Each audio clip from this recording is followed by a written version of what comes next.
Hi guys! Welcome back sa aking channel, Lipstick Mama Vlog, Buhay Probinsya. So guys, ito hinahanda ko yung aking tripod dahil may gagawin tayong ganap. So anyway, binigyan ako ng aming si Pastor Jaime Caballere ng pipino.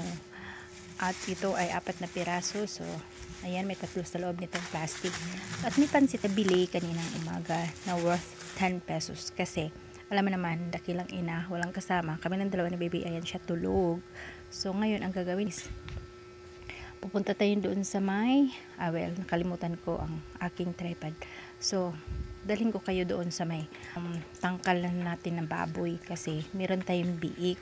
So, ngayong araw guys, medyo mainit, hindi lang medyo super init ngayon dito sa, amin dito sa Negros Oriental. Kung sa Maynila is, baha-baha, lubog ang mga sasakyan sa baha. May mga ilan tayong mga kapwa na nagbuhis ng buhay. So ayan, binabad tayong punda. At dito naman sa ating paligid, ayan, may nagtabas ng napier.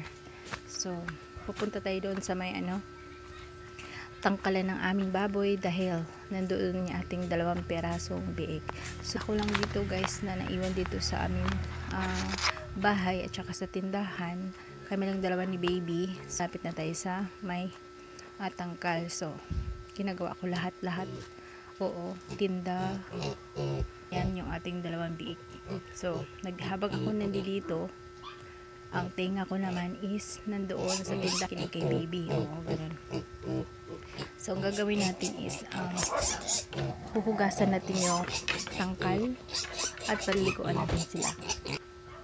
So ayan, nag-aabang silang 2 at meron na akong nilagay na isang timbang tubig. So ayan, gusto nilang lumabas kasi subong.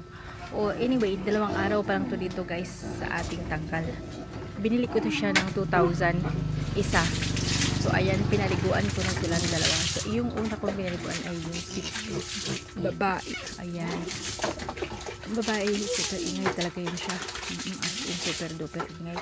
So first time nilang paliguan dito sa bahay dito sa may aming tangkalan. So ayan naman ako gawa ng kahit yung tainga ko nakikinig dito sa tindahan kasi yung baby nga baka gumising yung aking baby with Jen. So ayan, pinagawin ko siya ng pinaliguan. Hindi ko alam kung mahilig talaga sa tubig kasi tingin ko naman is mahilig sila sa tubig. Kaya lang itong isa makulit. Makulit talaga tong girl. Kasi itong girl is gusto niyang panay ang kanyang sip-sip na didi ng naguro. Kaya lang wala naman silang nanay dito. So ang ginagawa naman niya is pag nagpapakain ako yung aking paa, yung kanyang gawing po siguro sa tingin niya. So ayan, namumula na yung tainga. Oo, pinkish yan si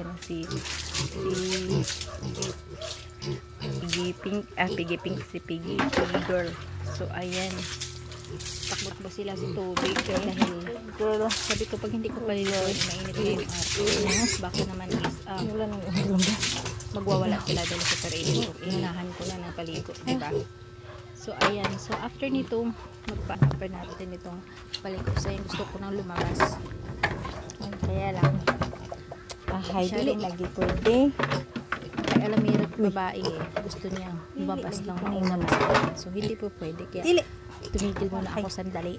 So ayan, ginawan ko talaga ng sinisipa ko ng padahan-dahan ng ganyan para palabas ako. Isa naman sila ang lumabas, diba? Tapos ako magkahabol. Pag lumabas, tapos maghahabol ako, tapos umiiyak din yung bata, tapos baka naman mahulog ko sa duyan, diba? So ayan, silang 2 nag-aantay. So kukuha ako ng ulit ng isang tiba, gawa ng lilinisan ko yung kanilang kwarto. So ayan, nag-aantay-antayan sila sa akin. Yun, behave sila, behave. So after ko silang pinaligo, guys, is natin, lilinisin naman natin yung ako lang pala kasi ako lang naman pala mag-isa. So lilinisin ko yung wawalisan natin yan, tatabuan natin ng tubig. Oo, ganun. Kasi ano eh, maganda yung kumain sila, malinis. Kasi ang pangit kasi yung bagong ligo tapos kakain yung dumi-dumi ng kanilang kwarto. So anyway, nawalisan ko yan habang ito si Pinky gusto talaga niyang dumidi dyan sa ko dyan sa akin gusto niyang dumidi. Akala niya siguro nanay niya ako. Uy, ano ba naman, parang narin niya ako kasi naman buksan ng nanay kasi gawa ng siyempre nanay naman talaga nagpapasuso eh. O yan, gutom na nakakatuwa tong dalawang to eh. Kaya yun, malapit ako matapos niyan kasi gupang sila eh. Kailangan kong bilisan ng magwalis, magawa ng pakakainin na natin sila. So kanilang kanilang dumi is parang tain ng kambing. Oo. Kasi inaayos ko yung kanilang pagkain dahil ayaw kong yung pakainin kasi magtatay sila eh. Oh, kasi pag ganun hirap na.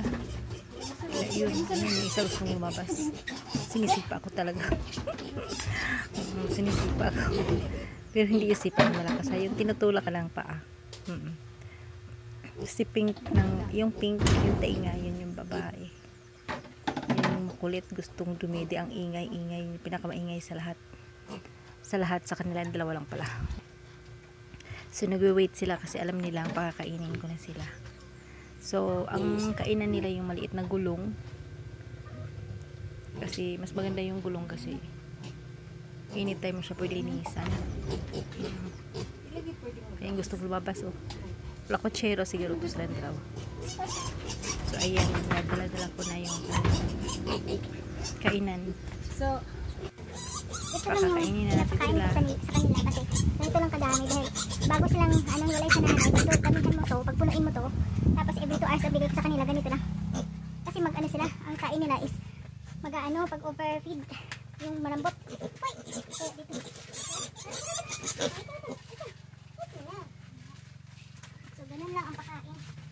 Kasi yung tain nila nito, parang tain ng kambing. Tapos konti lang yung tubig. Kasi start pa lang naman nila yun. So, ayun. So, yung tain nila parang tain ng kambing. Hindi siya malambot. So, yun oh.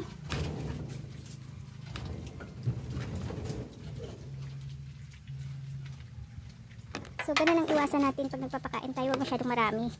Kasi, bago silang hiwala na sa nanay, kaya kunti lang. Yan. Yan. So, mamaya balikan ko yan. Dahil, bibigyan ko naman sila nitong ito, Madre Agua. Yan. Yan, Madre Agua. Hanggang sa likod yan. Ayan. Yan, Madre Agua yan. Yan. Ito. Yan, hanggang doon yan. So, yun ang kanilang snack. So, meron pa tayo natira, hindi natin ito ubos lahat. Konti na lang. Kasi, baka magtai. So, yun ang iwasan natin pag meron tayo biik. Nagpapalig ako ng baboy, nagpapakain, nagsasaing. So, ganun ang sitwasyon pag dakilang ina. Back to tindahan tayo guys. Kasi silipin natin. Baka nagising si baby.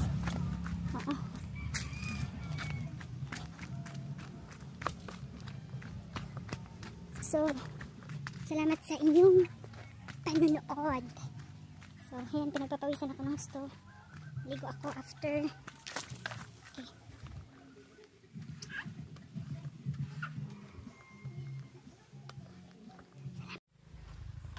Balikan natin guys. Okay, ubos na yung kanilang pagkain. Ubos na. So, bigyan natin tubig. Ayan, water. Oh. Kunti lang. Ayun. Ayan. Kunti lang. Kasi sobra ng tubig. Ito madumi na mo. Hindi pa nainom. Ayan. Yan, maubos nila yun mamaya. Dito na. Ayun. Tama na. Kasi, ubusin nila yung mamaya. Pag sobrahan mo kasi ng daming tubig, yun nga, magtatai sila. So, ingatan natin yun. Salamat sa inyong panonood. Bye-bye. Tulog pa si baby. Maligo ako ng dali-dali.